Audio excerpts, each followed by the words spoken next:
The second hand, minute hand, hour hand, and day hand of a clock which tells the weeks look to one another, are examples of one another, and follow one another. Similarly, the alternations of day and night, which are like the seconds of this world, a vast clock of Almighty Allah, and the years, which tell its minutes, and the stages of man's lifespan, which tell the hours, and the epochs of the world's lifespan, which tell the days, look to one another, are examples of one another, resemble one another, and recall one another. For example, the time of Fajr, the early morning. This time, until sunrise, resembles and calls to mind the early spring, the moment of conception in the mother's womb, and the first of the 6 days of the creation of the heavens and earth. It recalls the divine acts present in them. The time of Dhuhr, just past midday. This resembles and points to midsummer and the prime of youth and the period of man's creation in the lifetime of the world,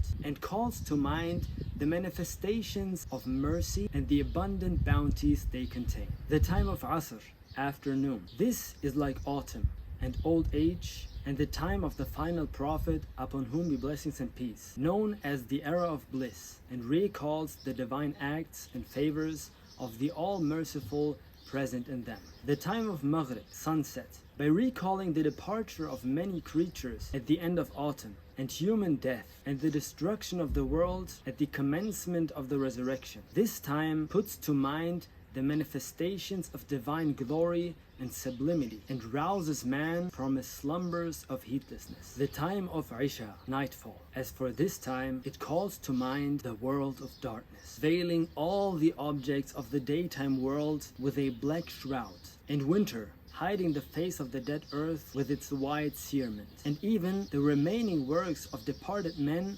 dying and passing beneath the veil of oblivion, and this world, the arena of examination, being shut up and closed down forever. And this proclaims the awesome and mighty disposals of the all-glorious and compelling subduer. As for the nighttime, through putting in mind both winter and the grave, and the intermediate realm, it reminds man how needy is the human spirit for the most merciful one's mercy. And the tahajjud prayer informs him what a necessary light it is for the night of the grave and the darkness of the intermediate realm. It warns him of this, and by recalling the infinite bounties of the true bestower, proclaims how deserving he is of praise and thanks. And the second morning calls to mind the morning of resurrection. For sure, how reasonable and necessary and certain the morning of this night is. The morning of resurrection and the spring following the intermediate realm are certain to the same degree. That is to say, just as each of these 5 times mark the commencement of an important revolution and recalls other great revolutions, so through the awesome daily disposals of the eternally besought one's power, each calls to mind the miracles